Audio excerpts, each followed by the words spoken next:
L'abeille domestique, notre ami, notre allié. Une série documentaire réalisée et présentée par Aurélien Haussé.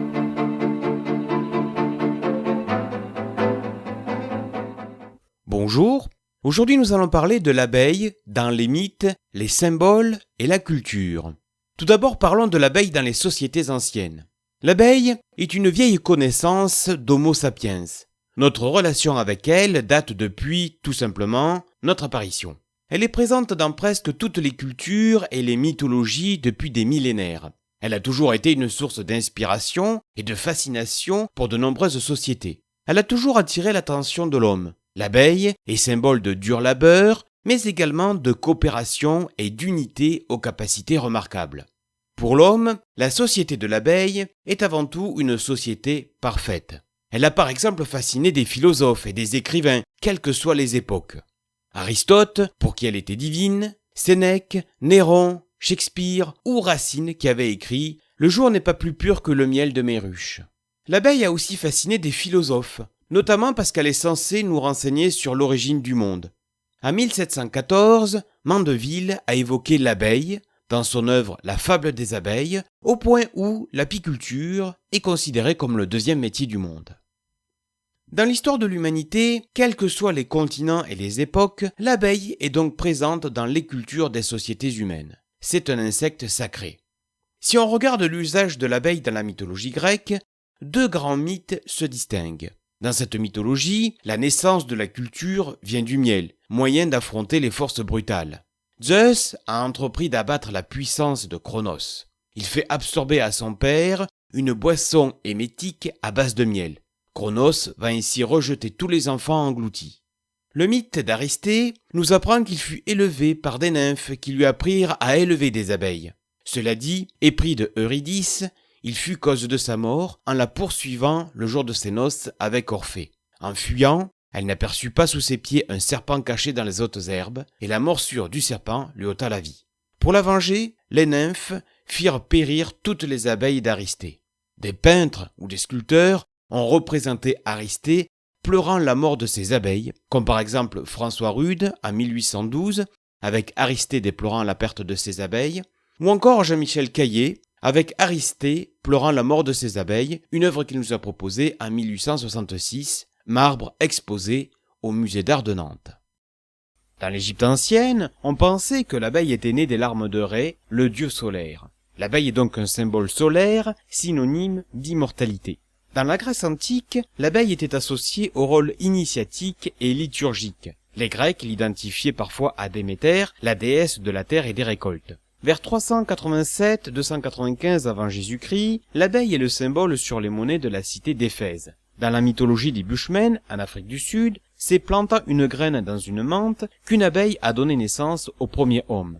En Sibérie et en Amérique du Sud, l'abeille représente l'âme flottant dessus du corps du défunt.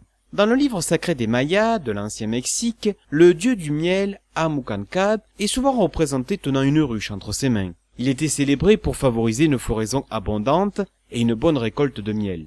Nanos Velta, divinité romano-celtique, porte une abeille sur la tête. Les Mordvas, une société russe, adoraient un dieu des ruches. En Inde, Kama, le dieu de l'amour, est souvent représenté entouré d'abeilles. Par la suite, les chrétiens ont vu en l'abeille une allégorie de l'Église. La colonie d'abeilles est symbole de l'unité. Saint Ambroise, évêque de Milan au IVe siècle, vit dans l'abeille un symbole de pureté et de chasteté. Au Moyen-Âge, l'abeille est devenue symbole de vertu, d'éloquence et de chasteté. Enfin, par exemple, Napoléon Ier prit l'abeille comme emblème de l'Empire. Les abeilles remplacent les fleurs de lys sur les armoiries impériales. L'abeille reste l'insecte le plus populaire en héraldisme. Elle fait aussi partie des rares animaux présents dans autant de mythes et de symboles.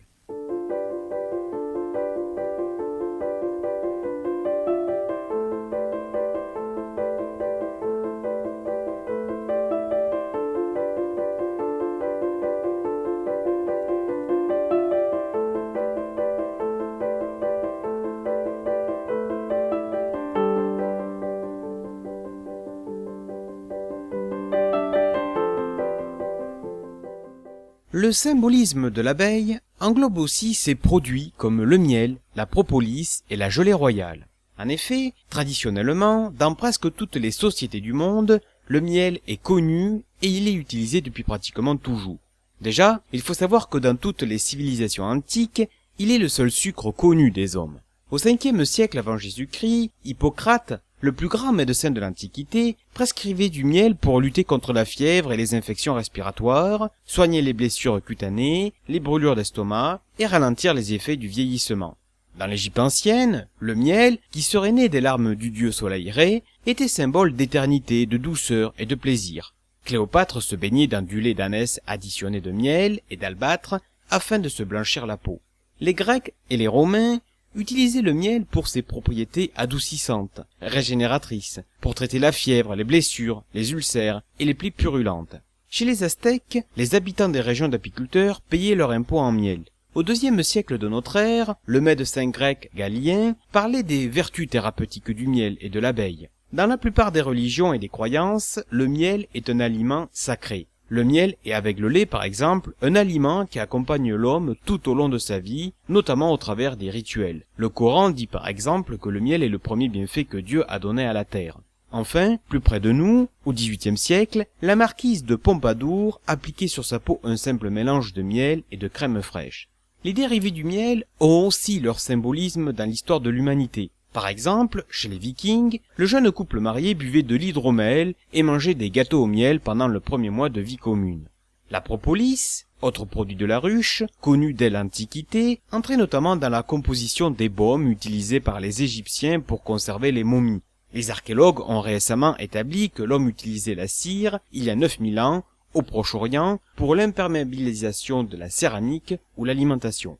Enfin, les souverains de la Chine antique attribuait à la gelée royale le pouvoir d'assurer la longévité et la vigueur sexuelle.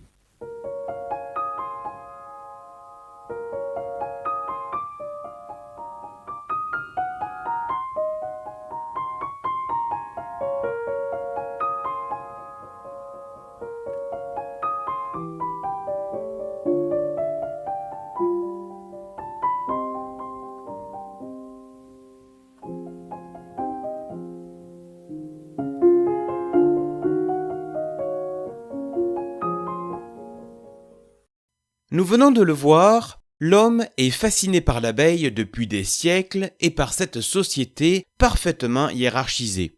Il peut s'en inspirer encore aujourd'hui à différents niveaux dans notre culture moderne. Depuis 1842, depuis la révolution industrielle, dans la ville de Manchester au Royaume-Uni, l'abeille est présente parmi les armes de la ville. Des abeilles sont dessinées un peu partout dans la ville. Décors des jardins publics, frontons des bâtiments publics, plaques d'égout ou encore bornes sur le trottoir. Des représentations que vous connaissez peut-être. Pour les habitants, elles symbolisent l'ardeur au travail, mais aussi la volonté de travailler ensemble au bien-être de la communauté, la coopération, la loyauté et le courage. Dans la littérature, concernant l'abeille, on peut penser au meilleur des mondes, d'Aldous Huxley, chef-d'œuvre écrit en 1931 avec la question des castes. Mentionnons aussi le personnage de Winnie l'ourson, créé par Alan Alexander Milner, personnage le plus grand amateur de miel de la littérature.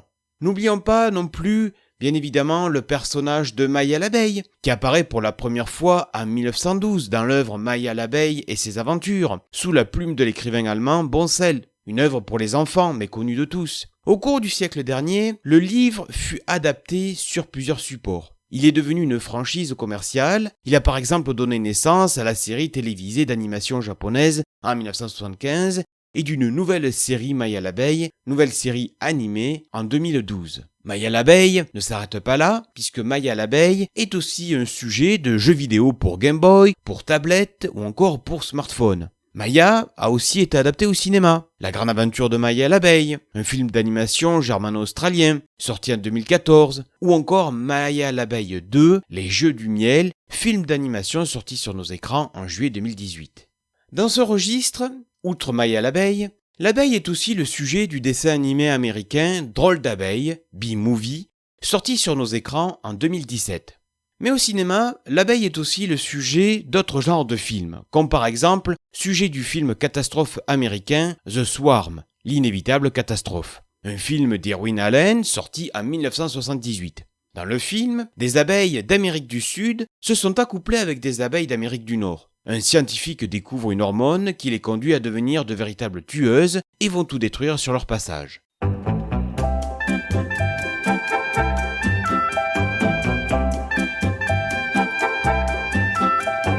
Les seins se gonflent et s'abandonnent à la caresse du printemps. Et dans la ruche tourbillonnent, prêtes à prendre leur élan. Bzz, bzz, bzz. Bzz, bzz, bzz. Et les abeilles. L'abeille dans un autre registre est aussi un sujet de chanson. Elle apparaît en effet par exemple dans les répertoires de Bourvil. Comment ne pas penser à la chanson Les Abeilles. Elle apparaît aussi dans la chanson de Félix Leclerc, L'abeille, ou d'Henri Salvador, L'abeille et le papillon. En philatélie, l'abeille fait régulièrement partie des animaux mis à l'honneur. Les timbres à travers le monde avec une abeille ne se comptent plus. Par exemple, elle fut à l'honneur en Roumanie, en 1963, en Colombie, en 1969, ou au Singapour dans les années 1980. Plus près de nous, en 2011, un timbre suisse a été imprimé pour célébrer l'abeille à miel, et durant l'été 2014, la Poste a édité un carnet collector en forme d'alvéole.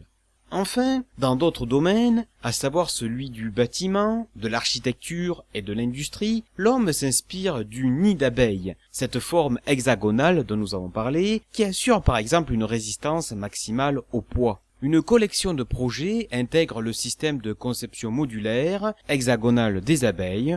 On pourrait par exemple penser aux Honeycomb Apartments en Slovénie.